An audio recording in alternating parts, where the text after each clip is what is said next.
This is Jared Horak for today's RacingDigest.com, and my Today's Racing Digest video series continues Saturday, March 23rd, 2019. We're still on the road to Kentucky Derby 2019, and I'm going to go over to Fairgrounds. I'm going to look at 3 of the stakes races from Fairgrounds, including the Louisiana Derby, and I'm going to give out my top win contenders for each of those races. Let's start with the 10th race from Fairgrounds. It's going to be the Grade 2 New Orleans Handicap, a mile and an eighth on the main track. Some of the contenders in here: number 4, Noble Indy, 15-1 morning line. He won the Louisiana Derby last year, but he's run 4 times since then, and he hasn't really run well. Came off of a layoff in a sprint race last time at Gulfstream, wet track. He needed that race, stretching back out around 2 turns for John Velasquez and Todd Pletcher. This is his second start as a gelding. He could improve. Number 11, Core Beliefs. He won the Ohio Derby last year, and he hit the board in the Santa Anita Derby and the Peter Pan Stakes. But he hasn't run in more than 6 months. He could need this race. Your morning line favorite, number 6, Silver Dust. He is sharp right now, and he does own running style versatility. But he is 0 for 2 at this mile and an eighth distance. And if the pace is quicker, and he hasn't been facing quick paces recently, if the pace is quicker, he might not have enough run in the stretch. Number 3, Super Tap It, 6-1 morning line. I didn't have a good trip in the Razorback last time. He ended up finishing 6th in that 14-horse field. He won back-to-back races before that at Gulfstream. He can handle this distance. He has tactical speed. He should offer a bit of value. If you're looking for a horse to key underneath, number 2, Lone Sailor, could be that one, 9-2 morning line. He didn't get any pace help in the mine shaft last time. He needed that race. That was his first race off of a layoff.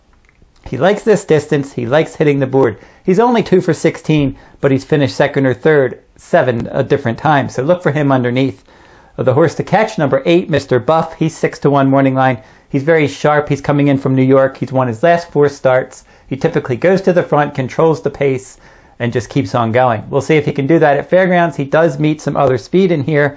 I'm going to go with number 10, Copper Bullet, as my top choice. He's 4-1 morning line. Now, he just missed in the Razorback last time out at Oaklawn Park. 3 horses from that race were next out winners. That was his first start around 2 turns, and he got a 98 fire number. The fire number for today's Racing Digest, speed throughout a race. He got a 140 CPR. The CPR is the comprehensive performance rating, which takes into account pace, final time, and closing fraction, and he got a 149 final rating. Good numbers across the board. He has good tactical speed. Jose Ortiz is going to ride. I don't think Post 10 is going to give him any trouble at a mile and an eighth. He should be able to work out a good stalking trip, and if he can handle this mile and an eighth distance, his longest start so far, he could be interesting in there. Fairgrounds race 11, the Grade 2 Muniz Handicap. 9 furlongs on the turf course. Some horses to look at for this race. Number 2, Divisadero. He's 5-1 morning line. He does like a mile and an eighth. He did finish a decent 2nd in the Tampa Bay Stakes, a Grade 3 at Tampa Bay Downs on turf last time out at a mile and a 16th. Look for him to save some ground, rally in the stretch. Number 5, First Premio, was my top choice in his last 2 starts. He's 8-1 morning line. He came up empty in the Fairgrounds Handicap last time, but I think he might have bounced. That was his 2nd start off of a layoff. He won the Bradley Handicap as my top choice on January 19th. He can bounce back. He's had a bullet work for this. He's going to stalk the pace. Number 3, Synchrony, one of the 2 favorites in here. He's 4 for 4 at Fairgrounds. He won this race last year. He's got a decent late kick. He's in good form. But number 7, Bricks and Mortar, is my top choice and the one to beat, and he is unfortunately the favorite in here, 2-1 morning line for trainer Chad Brown. Now, as my top choice last time out, he won the Pegasus World Cup Turf. He's 6 for 8 overall for trainer Chad Brown. He certainly has the class to win this race. I think he's better than this group, and he has the best overall finishing kick. And the difference between him and Synchrony, they're both good finishers, is I think he has a bit more tactical speed than that one. I think he gets the jump on Synchrony, and I think he wins this race.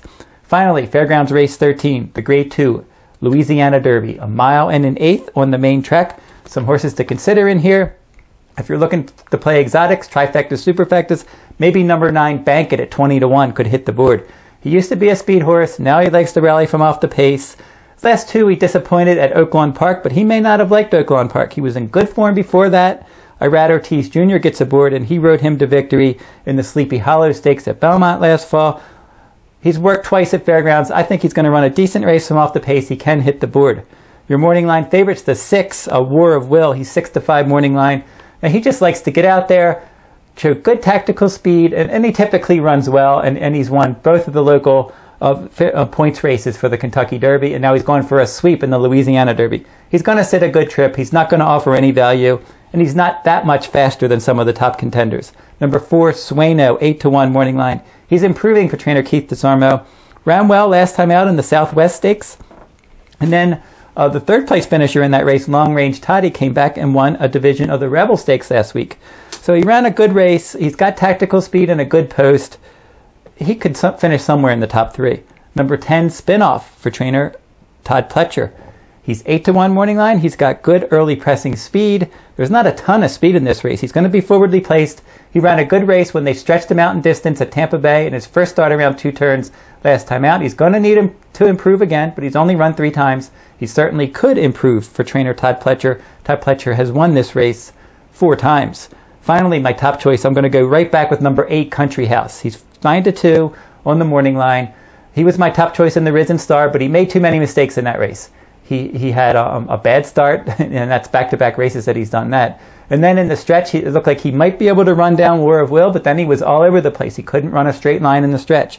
And he still finished second despite all that immaturity that he showed. If he can run a better race this time, a more mature race, he certainly could run past these. I think he's going to like the mile in an 8th distance. And he earned some good numbers. He got a career best 104 fire number, that speed throughout a race. That's a good sign. That was at a mile in a 16th. As I said, I think he's going to like this mile in an 8th distance. If he can run a straight line and break well, I think he's going to rally and win the Louisiana Derby.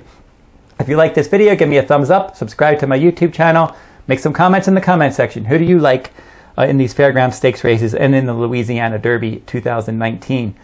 You can find my full card analysis each and every day from Golden Gate Fields at todaysracingdigest.com. My full cards from Santa Anita will resume next week.